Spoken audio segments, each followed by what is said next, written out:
China's latest space mission is expected to return to Earth later, bringing with it samples of rock from the far side of the moon. Our China correspondent Laura Bicker is in Beijing for us this morning. And Laura, hello to you. And this is a world first.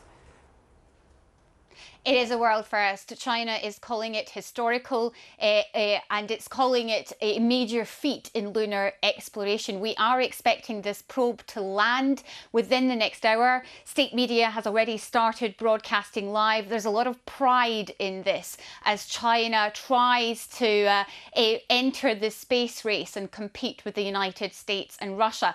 Now, I can hear you all sitting at home going, Laura, what on earth is so special about the far side of the moon? Well, it's when it comes to that far side of the moon, it's thought that the rocks are a bit different. The rocks on the side of the moon that we can see are thought to be a little bit volcanic, a bit like the rocks you might find in Iceland or Hawaii. But on the far side of the moon, well, scientists just don't know.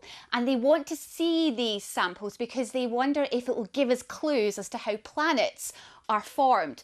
Now, the Chang'e 6 was launched early May. It reached the moon. It landed on that far side, and that's technically very, very difficult. It had to use a separate satellite to communicate with Earth, and it's gathered those samples. It even planted a Chinese flag on that far side of the moon, and it's on its way back. And it's due to land in Inner Mongolia, as I said, within the next hour. Now, China's latest space mission has landed back on Earth this morning, bringing with it samples of rock from the far side of the moon. Our China correspondent, Stephen McDonald, is in Beijing for us this morning. Hello to you, Stephen. Just take us through why people are getting so excited about this particular mission.